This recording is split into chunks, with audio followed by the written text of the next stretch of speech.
The market on FIFA 23 is probably the most expensive market we have seen on any FIFA in recent memory. If you want the best cards on the game, it is time to subscribe at FUT Trading. We guarantee that you will make millions of coins using the website. We have people that are using the website to make coins and selling them for real money, making profit from their subscription. We have giveaways, we'll have tournaments that you guys can enter. We have the buying and selling prices for every single card on this game. You cannot make a loss so long as you follow our tips. Check out the website, but for now, let's get into the video. Yo, what is up guys? Welcome back to a new video with me, Fuzzball40. Make sure you subscribe if you are new around here. And if you guys want to make millions of coins, check out FUT Trading. Everything that's going into this video and future videos is going to go into our live trading guide. Going to try and help you guys make good coins and investments along the way. So make sure you do check out the website. But we are talking today all about these FUT fantasy cards and why they are still very, very good investments, even though you've got a while to wait until they can be upgraded. It's important that you understand that. If you do enjoy this video, make sure you click that like button right now. It makes massive difference to the channel. It takes 2 seconds to do. And if you do comment on the videos, I try and comment back to every single one of you. So if you have any questions or queries, I'm there to reply and let you guys know what to do. But FUT Fantasy is one of my favourite promos of the year. The reason why I love promos like this is because the cards are live. They have a continual, ongoing sort of interest in them. And realistically, FUT Fantasy cards, once they're fully upgraded, or if they get close to fully upgraded, they get not far off Team of the Season, Team of the Year level. Some of these cards will be absolutely ridiculous once they're upgraded. So there's a massive, massive opportunity to make coins from these cards. But I see a lot of people talking and going, yeah, but you've got to wait until the 17th of March before they can start to get upgrades. There's a pattern on this game that it doesn't really matter because some of them are going to go up anyway in the long term, and some of them you pretty much cannot make a loss on. So we're going to head over to FUTWiz. I'm going to show you the FUT Fantasy cards. I'm going to point out a couple of players that I like the look of for you guys and give you the reasons why, basically. I'll be right back. Alright guys, so we are looking at the cards here. These are FUT Fantasy cards currently on the game. And the major card that I really like the look of is this Syed Benrahma card. Now he is the most risky out of all of these. If you're low budget, I'll explain to you guys where you could be looking in a minute. But Syed Benrahma, this card is a fantastic, fantastic card. He's got pace, good acceleration, sprint speed, 4-star, 4-star. Decent finishing without it being incredible just yet. Good long shots, which obviously this year are quite important. Everyone's pinging him in from distance. Good passing, fantastic dribbling, like really, really good dribbling. Great stamina. It's a really, really good card. Now, have a little look at West Ham. And upcoming, you've got Aston Villa, which is irrelevant because it's not the game. Their next game that they can play isn't until the Southampton game on the 2nd of April. And so some people are like, that's literally, we're talking like 3.5, 4 weeks away before Benrahma is going to get his first chance to upgrade. But the reason why it doesn't bother me so much, the reason why I'm not too stressed about it, is if we head over to the players and we have a little look at left wingers from the Premier League. There are lots of left wingers in the Premier League, but they are all extortionately expensive. Martinelli, very expensive. Humansson, expensive. The cheapest left wing in the league that's relatively usable and at that level is Benrahma himself. And the reason why he's holding that value right now is because he's being packed constantly. We have seen throughout this whole year, every single time cards leave packs, they rise steadily. They do eventually drop down as other cards come in to replace them, but they rise steadily. And so Benrahma out of packs, there's a really good chance that he does rise either way. But if you look at West Ham, Benrahma bangs in goals from left, right and centre. So if we look at the upgrade path on someone like a Benrahma, 1 win in the next 6 games West Ham need. I have faith that they'll get 1 win in the next 6 games. I have faith in that. 3 appearances in the next 6 games, unless I'm mistaken and he's injured. He's almost certainly going to make that. He started most of their recent games. He gets goals. There's a good chance he gets 2 goals or assists in the next 6 games.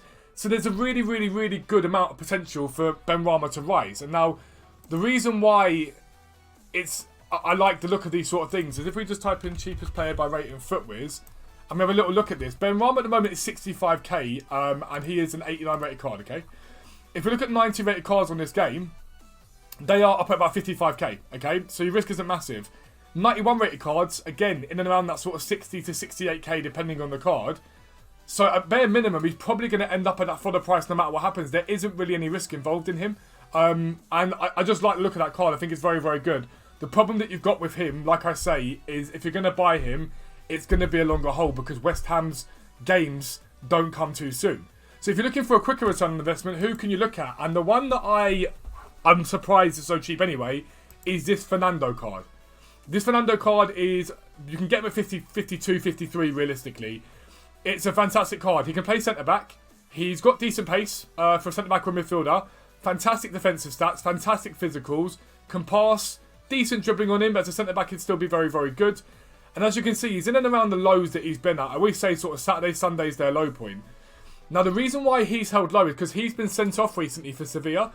But by the time these games go live, for the games that can basically affect these cards, he would have served all but one game. He might have served all of his games, actually, of his suspension. So it doesn't make a single jot of difference in any way, shape or form that he's been sent off. But because of that, he's held very, very low. Now, if we look at Sevilla at the moment, things don't look great. They really, really don't look great. But Sevilla have a good team, and they'll get themselves out of trouble, in my opinion. If we look at their games coming up, they've got Almeria, which is obviously one you'd probably rather have sooner rather than later. They've got Getafe. They've got Cadiz. They're the two games, realistically, that are going to matter. But again, I think about the upgrade path on these cards. Now, again, if we look at Fernando, he's 88 rated, so it's 50k. So basically, all he needs is a couple of upgrades to get to guarantee for the price. That's all he needs, right? Will Sevilla win one of the next 6 games? I believe so. I know it's a bit bizarre to say that about a team that's 17th in the league, but I still think they'll do relatively well. 3 appearances in the next 6 games. The moment he is unsuspended, he's back in that team starting. He's one of the most important players they've got. Can they keep a clean sheet or 2 clean sheets? Arguably not, but you never know. If he gets a couple of upgrades, he's going to be an absolute beast as it is. If he gets 3 upgrades, he's going to be ridiculous. Absolutely ridiculous. And it will be the best 50k you ever spend. So these cards, I would consider, if I were you guys, if you're not going to go in heavy and buy loads of them, just stick one of each of these in your club. Because in the long term, you'll be thankful for it. You're probably going to see double, triple your coins back, in my opinion, once these cards end up upgrading. And then there's the lower budget guys that are here. And all this stuff's going to go onto the website. But look and apply that same logic to these guys down here. Dele Alli, for example. Does he play for Besiktas? No. But he's 87 rated, 29k. Besiktas are going to win one of the next 6 games. They just will. It's as simple as that. So that's guaranteeing you a +1 on Dele Alli. He's already a relatively decent card. People love that card, in all honesty. Relatively decent card. Hard to link, but again, you should see a relatively decent return on him. Angelino, one of the most important players for Hoffenheim. Like, again, look at what I've just showed you guys. Apply that same criteria. He's been involved in a few goals this season. He's going to play games. They're probably going to win.